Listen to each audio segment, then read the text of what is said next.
Stephanie Enaro, experta en temas de geopolítica, columnista del Economista, profesora del Ibero y buena amiga de Mega Noticias. Stephanie, como siempre, un gusto poder platicar contigo. Déjame, independientemente de desearte buenas noches, déjame preguntarte de entrada, ¿cómo entender lo que está pasando en Medio Oriente que nos tiene al mundo metidos en la línea de fuego?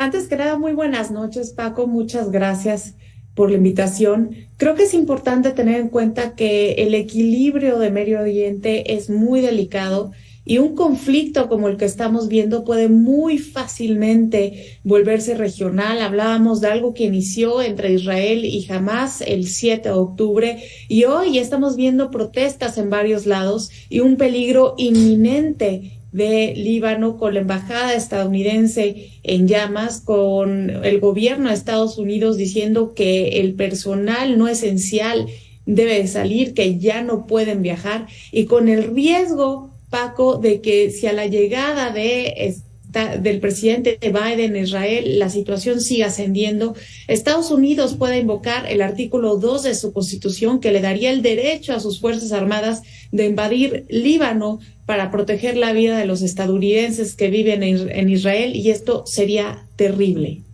A ver, estamos hablando hoy de ataques, seguramente motivados por este ataque a este hospital, que bien a bien no queda claro si atacó Israel o atacó Hamás. ¿Cómo entender esto? ¿Cómo modifica la visita que mañana hará el presidente de los Estados Unidos y qué efectos puede generar? Tiene implicaciones muy importantes, Paco, porque justamente este atentado en el hospital de la Franja de Gaza, que se calcula que ha dejado 500 muertos, le ha dejado un vuelco a la historia. Mañana ha sido convocado por medio de Hezbollah y Hamás un día de ira árabe sin precedentes en reacción a esto ocurrido, porque ellos creen que fueron las Fuerzas Armadas israelíes las que lanzaron ese misil, las que mataron a esas 500 personas, mientras que Israel lo niega y dice que fue un misil derribado por ellos, pero que lo lanzó Hamás, y esto tiene hoy al mundo dividido. Ahora es importante notar que esta visita de Joe Biden en este momento tiene implicaciones muy importantes para el mundo. Si Estados Unidos no es capaz de frenar este conflicto, su imagen internacional podría salir aún más deteriorada, y más aún si Israel es debilitado, su último bastión en Medio Oriente dejaría de existir, y esto tendría consecuencias porque le daría más fuerza a todas aquellas potencias que están abrogando por un orden internacional multipolar. Fíjate, nos debe de preocupar, te diría, ¿es Israel? ¿Es Palestina? ¿Es Hamás? ¿Es Hezbollah? Y a fin de cuentas, lo que nos debe más preocupar es que puede ser el extremismo lo que nos lleve a una conflagración fuera de Medio Oriente, que se extienda. Justamente, Paco, estamos de vuelta en una guerra de culturas.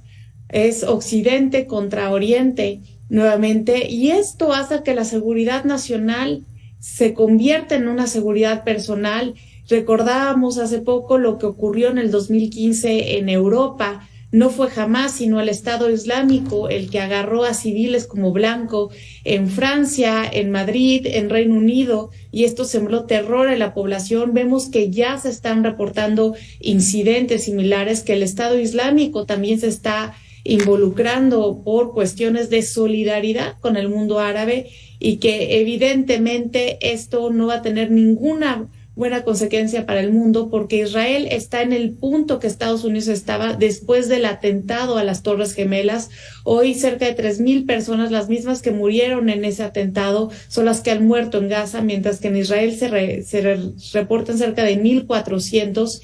Y pues Biden podrá decirle a los israelíes que no cometan los mismos errores, que no respondan con un uso desproporcionado de la fuerza, porque a la larga la violencia solamente genera más violencia, y esta situación donde mueren millones de inocentes siembra más semillas de odio. Stephanie Enaro, te agradezco como siempre y nos quedamos pendientes sobre este tema lamentable de la guerra en Medio Oriente. Muchísimas gracias. A ti, Paco. estamos pendientes. Muchísimas gracias. Bueno, por cierto, hablando de Stephanie Enaro, hoy